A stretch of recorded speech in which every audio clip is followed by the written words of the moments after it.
Alright guys, so I'm gonna be sharing these couple of articles with you.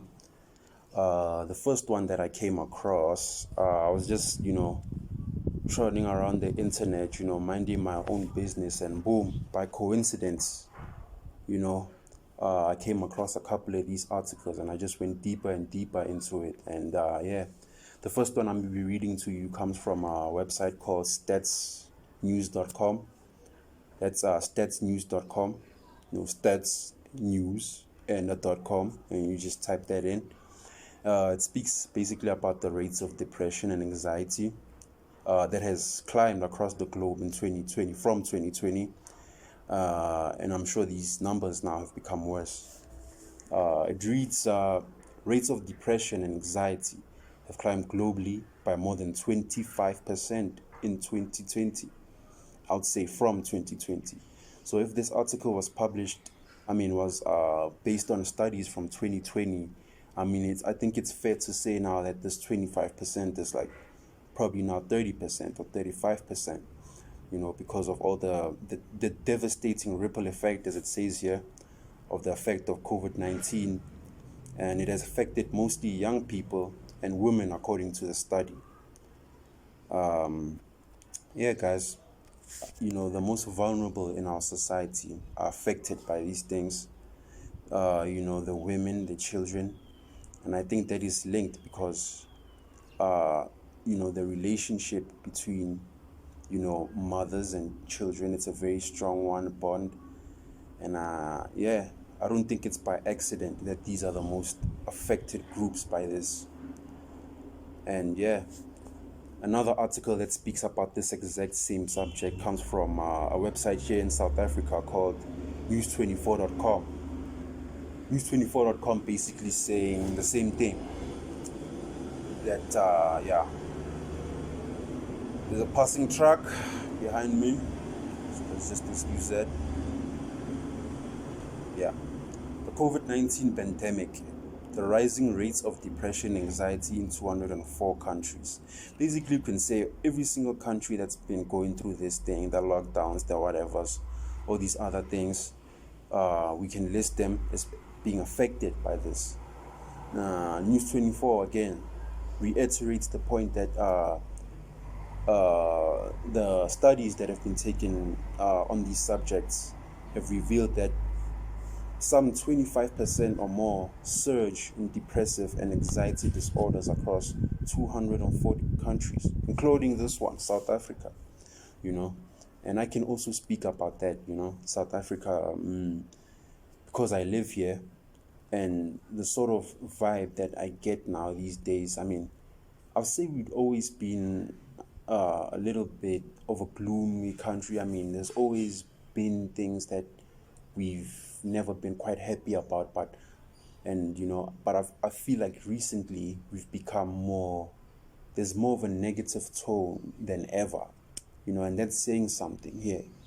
So, and yeah, I don't think it's a mistake that these numbers, they're surging also around this time that the pandemic, open, close, began.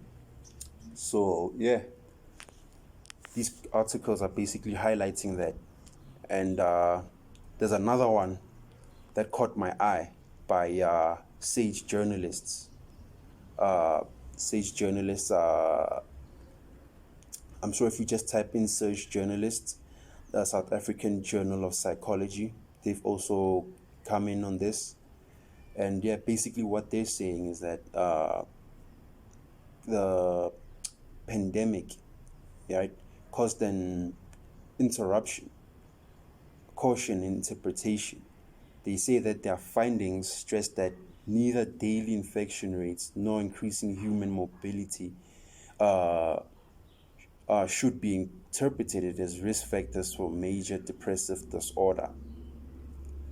They're basically saying that the lockdowns and everything that's been happening, basically the change in society that has taken place in the last 2 years, has nothing to do with the fact that people are becoming more depressed. Yeah, I'm just trying to play both sides of the coin. They say also that they report that 33% of South Africans are depressed. 33%. I'm not sure about on exact numbers, the population in South Africa, a couple of hundreds of millions or millions, tens of millions, but let's check that. But still, 33% of anything is a lot, especially when we're speaking of a subject like this one, like depression. So 33% is a lot. And it also says 45% of people here are fearful. 45%. That's almost 50% of people. Half the population are fearful. And the thing about fear is that, if we are looking to move over this, to sort of jump this hurdle, I don't think having 45%, half of our population living in absolute fear, is going to help us, because fear it's an emotion, a very strong emotion that it disbalances, like your score. Yeah, ungasibile balance if you have a lot of fear, right? So yeah, this isn't good. It also says that 29% of people in this country are experiencing loneliness. 29% of people feel alone, in this country. And these numbers, they've jumped, by massive, massive, numbers. I'm sure if you look at charts, between, let's say from 2010 to now, like these things keep rising. And, it's not by mistake that it's rising. We as a society need to start looking at ourselves, looking at our systems, the system that we use, because it keeps churning out depressed, lonely, people apathetic, apathetic, yes, people, and I think it's up to us as individuals and groups to look into this, because it's affecting so many people, people, they are suffering these anxiety and depressive things because of, unemployment, food insecurity, substance withdrawal, you know. Also, they were speaking about this intensified abuse in homes, that the what do you call, the gender-based violence, which is we are constantly reminded how much of a problem it is in this country. During these times has actually increased. So there's more abuse in the home. If we claim to care so much about, you know, these matters, such as the GBV matter here in South Africa, I don't think there's a movement that's more loudly heard or advertised than this one.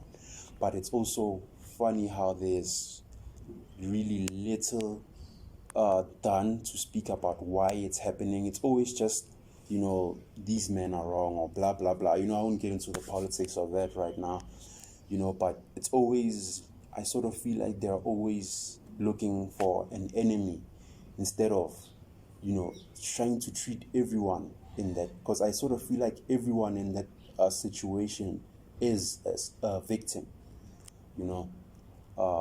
The person who's abusing and the abuser, the one who's being abused, the only reason they, express such a thing is because they feel something that's equal to that sort of pain that's caused by, outside society, and then goes into the homes. But that's a subject for another day, guys.